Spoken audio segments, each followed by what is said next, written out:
Señor pone en el corazón de uno, y son mensajes de aliento, son mensajes que cuando uno sale de aquí, sale diciendo: wow, he salido descansado, confortado, qué bien me ha venido venir, porque es como si me hubiera quitado un peso de encima. Y eso es como cuando uno va a un restaurante y se come la mejor de las paellas, o el mejor de los arroces del señoret, como el que probamos ayer. Pero hay veces, hermanos, que nos toca comer lentejas. No sé si a vosotros os gusta, pero yo de niño las odiaba, hasta que me hice adulto y me empezaron a gustar. Pero mi madre decía: no, tienes que comer lentejas. Ella no me daba explicaciones, pero me decía: tienes que comer lentejas, porque sabía en el fondo que tenía, diríamos, unos componentes sanos para el organismo. Y a veces, hermanos, como en el día de hoy la palabra del Señor, no creo que cuando la hayamos escuchado salgamos diciendo: qué bien me ha sentado, qué bien me siento, es como si me hubiera quitado un peso de encima. Es posible que nos suceda lo contrario, que nos vayamos de aquí con más peso del que hayamos venido. Pero no quiero torturaros, hermanos, no es mi intención. El Señor nos dice que debemos de llevar toda nuestra carga delante de Él, y también la que os quiera compartir en esta mañana tiene que también acabar en las manos de Dios. Porque, como digo, la palabra en esta mañana toma raíz en el sacrificio de Cristo Jesús. Por eso hemos participado de la cena antes del mensaje, porque nos hemos acercado al significado de la muerte de Jesús, al significado de su crucifixión. Pero hay un aspecto muy importante acerca de su muerte, acerca del cual me gustaría que en esta mañana pudiéramos reflexionar, y que nos hace plantearnos una pregunta. A lo mejor ahora no la entendéis, pero la vais a entender dentro de un momento. La pregunta es: ¿dónde me ubico? ¿Dónde me sitúo? De hecho, no sabía qué título poner al mensaje, y al final puse como título: ¿dónde me sitúo? ¿Dónde me sitúo? Y sabréis por qué. Mirad, he hecho una selección de un mismo texto bíblico que está en el Evangelio de Lucas, en el capítulo 23, pero no voy a leer todos los versículos uno detrás de otro, sino que voy a dar pequeños saltos. Si lo podéis encontrar, pues vais saltando con la vista, y si no, me seguís con el oído. Pero quisiera que prestáramos mucha atención a este texto de la palabra. A partir del versículo 13, y leemos así. Lucas capítulo 23, a partir del versículo 13. Pilato reunió a los jefes de los sacerdotes, a las autoridades y al pueblo, y les dijo: aquí me habéis traído a este hombre, diciendo que alborota al pueblo, pero le he interrogado delante de vosotros y no le he encontrado culpable de nada de lo que le acusáis. Ni tampoco Herodes, puesto que nos lo ha devuelto. Ya veis que no ha hecho nada que merezca la pena de muerte. Le voy a castigar y luego lo pondré en libertad. Pero todos a una comenzaron a gritar: fuera con ese, suéltanos a Barrabás. Barrabás era uno de los que estaba en la cárcel por una rebelión en la ciudad y por un asesinato. Pilato, que quería poner en libertad a Jesús, les habló otra vez, pero ellos gritaron más aún: crucifícale, crucifícale. Mucha gente y muchas mujeres que lloraban y gritaban de dolor por él, le seguían. Jesús las miró y les dijo: mujeres de Jerusalén, no lloréis por mí, sino por vosotras mismas y por vuestros hijos, porque vendrán días en que se dirá: dichosas las que no pueden tener hijos, los vientres que nunca concibieron y los pechos que no dieron de mamar. Cuando llegaron al sitio llamado de la Calavera, crucificaron a Jesús y a los dos malhechores, uno a su derecha y otro a su izquierda. Jesús dijo: Padre, perdónalos, porque no saben lo que hacen. Los soldados también se burlaban de Jesús, se acercaban a él y le daban de beber vino agrio, diciéndole: si eres rey de los judíos, sálvate a ti mismo. Uno de los malhechores allí colgados le insultaba diciendo: si tú eres el Mesías, sálvate a ti mismo y sálvanos a nosotros. Pero el otro reprendió a su compañero diciendo: ¿no temes a Dios tú que estás sufriendo el mismo castigo?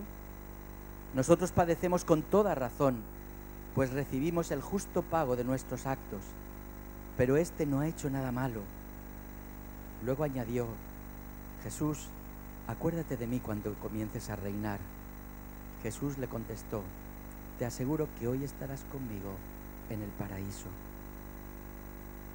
Desde el mediodía y hasta las 3 de la tarde, toda aquella tierra quedó en oscuridad. El sol dejó de brillar y el velo del templo se rasgó por la mitad. Jesús, gritando con fuerza, dijo: Padre, en tus manos encomiendo mi espíritu. Dicho esto, murió. Cuando el centurión vio lo que había sucedido, alabó a Dios diciendo: no hay duda de que este hombre era inocente. Toda la multitud que estaba presente y que vio lo ocurrido regresó a la ciudad golpeándose el pecho. Pero todos los amigos de Jesús y también las mujeres que le habían seguido desde Galilea se quedaron allí, mirando desde lejos aquellas cosas. Hasta aquí, hermanos, este texto de la palabra. Mirad a la luz, a la luz de esta lectura, me gustaría que nos pudiéramos centrar en los personajes que aparecen en ella. No solo en ellos, sino en la actitud que cada uno de ellos tuvo ante lo que estaba sucediendo. Si tuviéramos la posibilidad de reunir los 4 relatos de los evangelios y construir un solo relato con todos los demás elementos que los demás evangelistas recogen en sus escritos, construiríamos un texto con muchos más detalles, con más personajes, con más elementos de reflexión. Pero creo que el de Lucas recoge bastante lo que quisiera transmitiros en esta mañana. Y por eso quería que leyéramos despacio este texto y que nos centráramos precisamente en los personajes, con nombre o sin nombre, que aparecen en este relato de la crucifixión. Por un momento vamos a dejar de lado al personaje principal, que es Jesús, porque, como decía, en la Santa Cena hemos reflexionado sobre lo que Él hizo en aquel sacrificio, en aquella cruz. Pero tomemos por un momento los demás personajes. El primero que salta en el texto es Pilato. Pilato. Curioso este personaje. Mirad, tuvo 4 intentos de liberar a Jesús.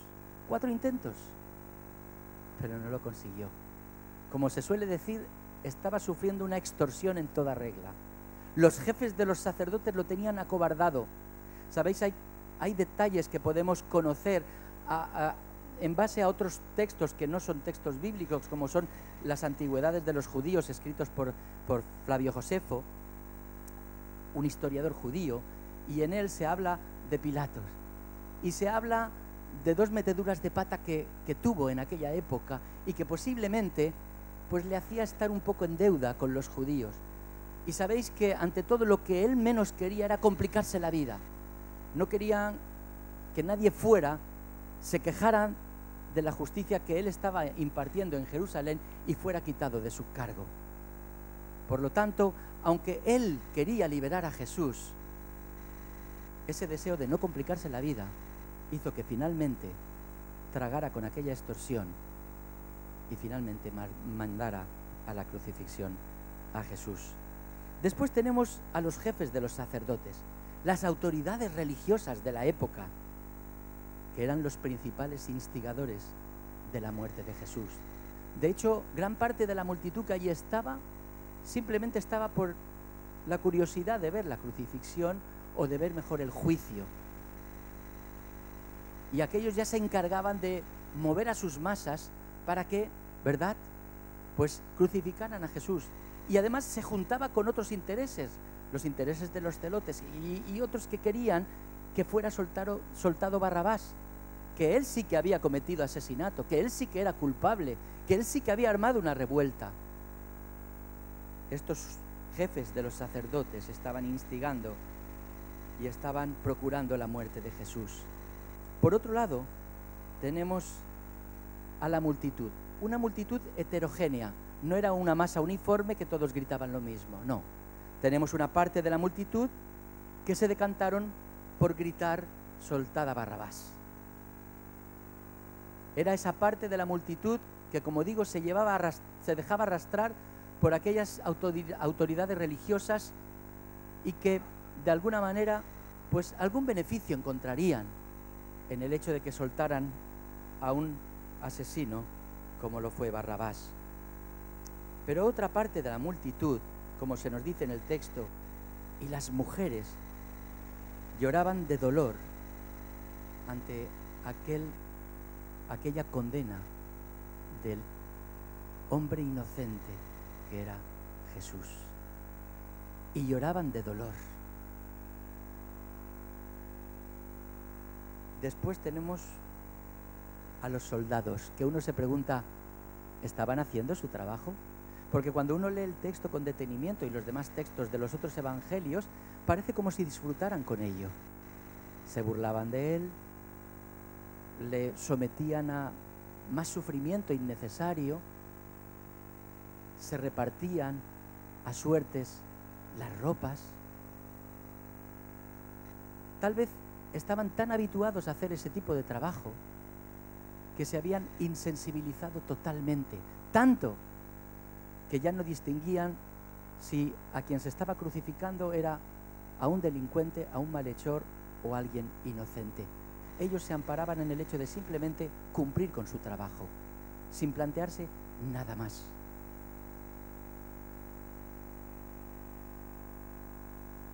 Después tenemos a los malhechores. Malhechores que cada uno tuvo una actitud totalmente distinta. Yo diría que una actitud enfrentada la una hacia el otro, hacia la otra. Porque mientras uno se burlaba también del que estaba en el centro, el otro le increpaba diciendo, pero, a ver, ni aún estando aquí, ¿eres capaz de entender que el que está aquí crucificado con nosotros es inocente? Nosotros merecemos este castigo, pero él no merece esto. Y le dijo, acuérdate de mí cuando estés en tu reino.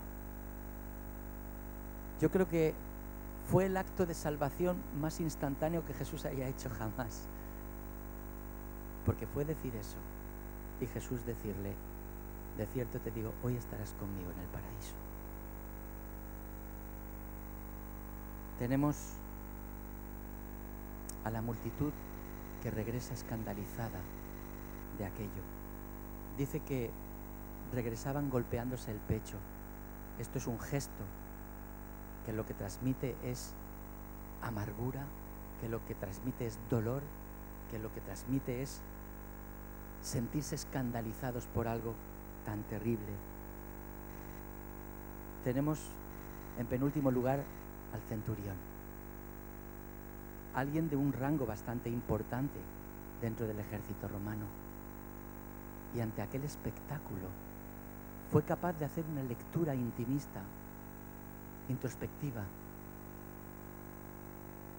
y tal vez ver cómo no solo la muerte en la cruz de Jesús, sino de lo que vino acompañado con ese oscurecimiento del cielo, con ese temblor de tierra, todo en su conjunto le haría llegar a la conclusión de que, como se diría en otros textos, dijera, verdaderamente este era el Hijo de Dios. Y por último, los amigos y las mujeres que le habían seguido, fijaos, desde Galilea, desde el norte de Israel, y le habían seguido hasta Jerusalén. Pero sabéis, en ese momento, ¿sabéis dónde estaban? Viendo las cosas desde lejos.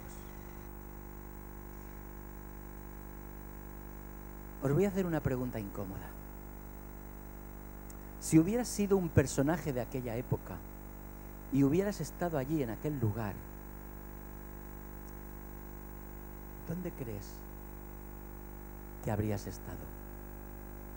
Es decir, ¿dónde te habrías situado? Más allá del cargo que hubieras ocupado. No importa si hubieras sido centurión o soldado o multitud. ¿Cuál habría sido tu actitud? Porque al fin y al cabo se resumen en dos. Aquellos que estaban contra Jesús y aquellos que estaban por Jesús. Yo sé que es una pregunta incómoda y no es nada sencilla de responder. Porque en nuestra voluntad y conociendo ya todo, diríamos, no, yo sería de los que estaría defendiendo a Jesús. No es tan fácil de responder, hermanos. Yo creo que podemos decir, un tanto aliviados, menos mal que no estuve allí. Menos mal que no estuve en aquel lugar y en aquel momento. Pero hay otra pregunta. ¿Es así de sencillo? No, no lo es. Mirad, el sacrificio de Jesús no dejó indiferente a nadie. Y todos los que tuvieron conocimiento de su muerte, tanto porque fueran testigos directos de la misma, como aquellos que conocieron de la muerte y de la resurrección de Jesús, porque les llegó el Evangelio y les llegó los hechos, les llegó todo lo que había acontecido años después o incluso algún siglo después, también tenían que posicionarse. Y no lo tuvieron fácil, porque algunos de los que se posicionaron sin haber conocido personalmente a Jesús, viéndole cara a cara, se posicionaron y dijeron, yo creo en ese Jesús que años atrás murió por mí. Y ese posicionamiento también a ellos les llevó a la muerte. Por eso digo que no fue fácil para muchos que no vivieron en la época de Jesús. Pero no lo fue tampoco para los que vivieron en la Edad Media y redescubrieron a través de una lectura mucho más renovada de la palabra, descubrieron la obra de Jesucristo y descubrieron la obra completa en la cruz por sus pecados y descubrieron que no podían ganarse el favor de Dios a base de hacer buenas obras, que era una obra que Jesucristo había hecho en la cruz por amor de sus vidas.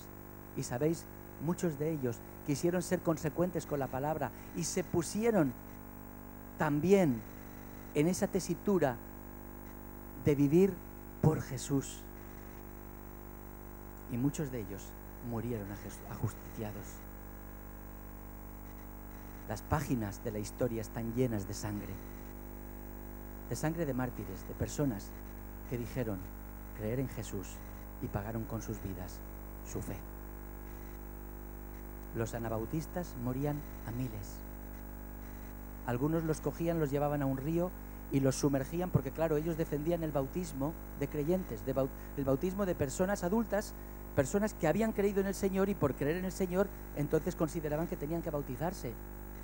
Hoy día lo podemos hacer con toda libertad aquí, no pasa nada. Pero en aquella época los llevaban al río y los bautizaban y rebautizaban tantas veces hasta que ya no podían más y quedaban ahogados. O los torturaban arrastrándolos con carros y desollándolos vivos por las plazas, porque compartían la fe en Jesús. Mirad, no necesitamos haber nacido en la época de Jesús, porque al igual que la salvación de Jesús, a través de su sacrificio, no solo sirvió para aquellos días, sino que también nos alcanza a nosotros en nuestros días. Aquel acto de sacrificio de Jesús nos alcanza y nos da también la salvación en nuestros días. Al igual que eso es así, también las distintas actitudes que vemos en la actualidad son un fiel reflejo de las que se vivieron en aquel momento. Hoy seguimos teniendo modernos Pilatos que por miedo a perder su puesto prefieren tomar decisiones, aunque sean injustas, con tal de no ser movidos de su sillón. del lugar donde están. Están en lugares de responsabilidad. Quieren que las cosas estén tranquilas. Tienen que tomar decisiones injustas. Las toman, no importa que todo quede como está. Modernos Pilatos. Hoy hay multitudes que siguen gritando: crucifícale, crucifícale. Tal vez no con estas palabras, pero sí multitudes que siguen corrientes racistas y xenófobas y lanzan gritos de condena y de sacrificio de estas gentes,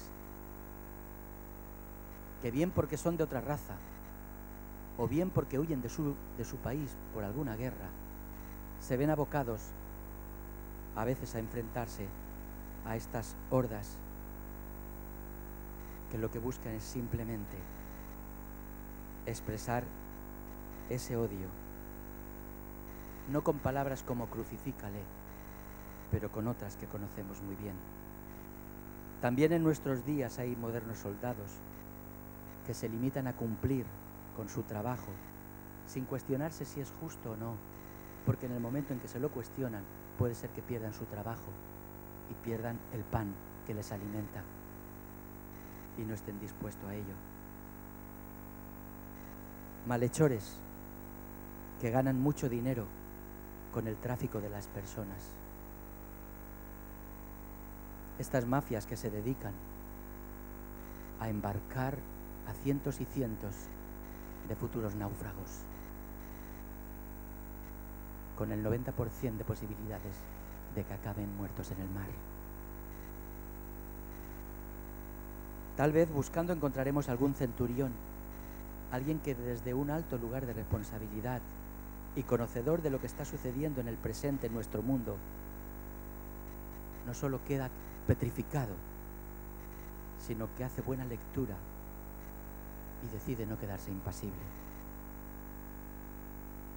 Y por último me pregunto, ¿y los amigos de Jesús? ¿Y aquellos que hemos decidido seguirle? ¿Nos retrataría el relato de la misma manera? Viendo desde lejos estas cosas, se lamentaban. ¿Es así como el Señor pensó que su pueblo, que sus discípulos tenían que reaccionar? Mirad en el relato de Juan, Juan nos dice que María, la madre de Jesús, y su hermana, y la otra María, María Magdalena, algunas otras mujeres, y Juan, dice que estaban al pie de la cruz. Pero también nos dice en los textos bíblicos que los discípulos, cuando murió Jesús, ¿qué hicieron? Se fueron a una habitación y cerradas las puertas, estaban paralizados por el miedo y por una falta de visión, porque no entraba en sus planes la muerte de su maestro. Y estaban bloqueados, totalmente bloqueados.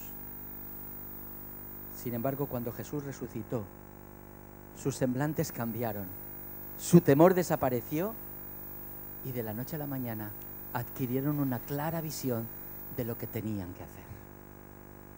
Pero no solo se quedaron con la visión, sino que lo hicieron.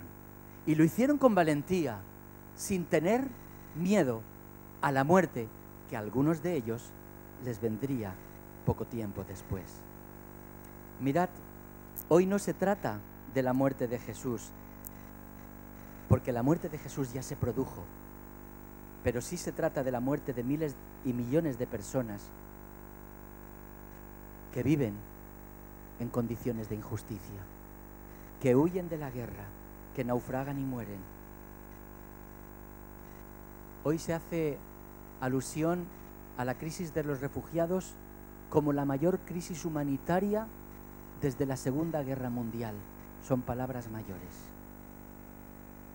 Pero no solo está esa crisis provocada por la guerra. A la crisis de los refugiados hay que sumar el tráfico humano que tanto dinero mueve, la moderna esclavitud al que son sometidas miles y miles y miles de mujeres. Y esto no sucede en países lejanos y recónditos. Esto está sucediendo en nuestro país, España. Aquí está sucediendo. Porque España es un lugar de destino para esta esclavitud sexual. Y mientras algunos políticos andaban pensando en la posibilidad de, bueno, esto tendría que regularizarse, porque así, bueno, si esto queda regularizado, pues mucho mejor. Más dinero para la seguridad social, trabajan en mejores condiciones, como si eso fuera un trabajo digno. Gracias a Dios otros han tomado nota de las proporciones. El 90% de las mujeres que están en la prostitución están contra su voluntad. Es decir, son esclavas. Pero hay muchos más elementos. No solo el tráfico humano, la esclavitud sexual y los cientos y cientos de familias que nos rodean en nuestra misma ciudad, que están atravesando por profundas crisis de relación familiar, relaciones matrimoniales, relaciones padres e hijos. Y aquellos que están en situaciones laborales muy lamentables. O aquellas familias que están con una economía tan precaria que no pueden ni comer ni vestirse dignamente, pero que no lo hacen público por vergüenza. Apenas hurgas a tu alrededor, encuentras verdaderas necesidades. Y la pregunta sigue siendo la misma. ¿Y nosotros dónde estamos? ¿Dónde estás tú? ¿Dónde estoy yo? Mirad, el mensaje de Jesús en Mateo, en el capítulo 25, es muy claro cuando decía a sus discípulos: porque tuve hambre y me disteis de comer, tuve sed y me disteis de beber, fui forastero y me recibisteis. Palabras que hoy cobran una mayor intensidad. Fui forastero y me recibisteis. Anduve sin ropa y me vestisteis, enfermo y me visitasteis, en la cárcel y vinisteis a verme. Es cierto que hoy no se trata de la muerte de Jesús. Como digo, Jesús ya murió, pero ¿nos coloca en una tesitura menos incómoda? No. Pensemos en lo que dijo el Señor Jesús. Cuando a uno de estos más pequeños lo hicisteis, a mí me lo habéis hecho. Y cuanto a uno de estos, mis hermanos más pequeños, no lo hicisteis, a mí tampoco me lo habéis hecho. Es muy claro. Jesús es muy claro en sus palabras. Por eso digo que estamos en una situación muy parecida.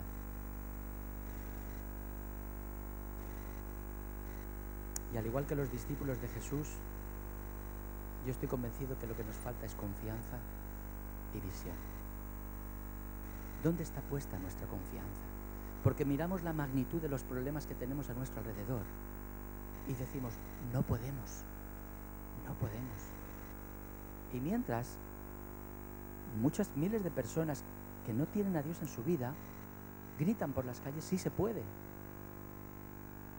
Y nosotros, que contamos con el poder de Dios, decimos, no podemos. ¿Qué es lo que no podemos? ¿No podemos transformar el mundo? Posiblemente no. Pero ¿significa eso que nos hemos de encoger de hombros y quedarnos tranquilamente en nuestros asientos? Yo creo que no. Porque la repercusión de la obra que podamos llevar a cabo como individuos y como iglesia, el Señor dirá hasta dónde ha de llegar. Gestos más sencillos, pero simbólicos, tuvieron una repercusión tremenda a lo largo de la historia. Gestos de una sola persona o de un grupo humano, como fue la famosa mujer, la Parker, contra la segregación racial. Gestos como los que tuvo el recientemente fallecido Mohamed Ali, boxeador, pero también un defensor del derecho de los afroamericanos. O aquel gesto que tuvieron los hindúes, cuando, guiados por Mahatma Gandhi fueron simplemente a recoger un puñado de sal para reclamar lo que consideraban que era suyo. Gestos simbólicos que cambiaron el curso de una nación o incluso el curso del mundo. No te plantees, ni me he de plantear yo, si puedo o no puedo, sino más bien, Señor, ¿qué es lo que quieres que hagamos? Porque nuestra confianza tiene que estar puesta en Él, no en nosotros, no en nuestros recursos, no en nuestras potencialidades, porque tal vez, si miramos eso, nos veamos muy impotentes. Pero no miremos eso, miremos al Dios, que es el mismo ayer, hoy y por los siglos, que sigue siendo el Dios todopoderoso, que tiene el control de la historia. Necesitamos confiar más en nuestro Dios. Necesitamos adquirir más visión de parte de nuestro Dios. ¿Qué hemos de hacer cuando nos sentimos con una gran carga por todas estas cosas, pero sin embargo no sabemos cómo actuar? Pues es muy sencillo, hermanos. Oramos, oramos, oramos. Y día y noche le decimos: Señor, ¿qué podemos hacer? Muéstranos, dinos tú, ¿qué puedo hacer? ¿Qué podemos hacer?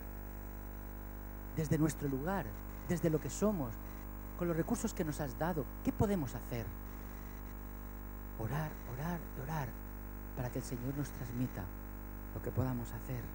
Reflexionar a la luz de su palabra, porque su palabra nos da instrucciones, nos dice cosas sobre lo que podemos hacer. Y en último lugar, usar los dones que el Señor nos ha dado para ello. Usar los dones que Dios nos ha dado para ello. Y hermanos, cuando una iglesia como la nuestra se pone en marcha, confiando plenamente en su Dios, habiendo buscado su dirección, su sabiduría y confiando en su poder, estoy convencido que podemos hacer mucho más de lo que estamos haciendo. Puede ser que salgamos con más carga de la que hayamos entrado, hermanos. Puede que no salgamos tan cómodos en el día de hoy de este lugar. Tampoco era mi intención hacerlo, hermanos, porque no sé vosotros, pero yo llevo muchas semanas inquieto, un tanto convulso por todas las cosas que hay a mi alrededor que no están funcionando bien y ante las cuales podemos hacer algo. Y creo, hermanos, que no podemos quedarnos cruzados de brazos. Creo que estamos llamados a ser un pueblo que, confiando en su Dios, se pone en marcha. Tenemos por delante mucho tiempo de conversación con Dios. Por eso hacía énfasis en nuestro culto de oración.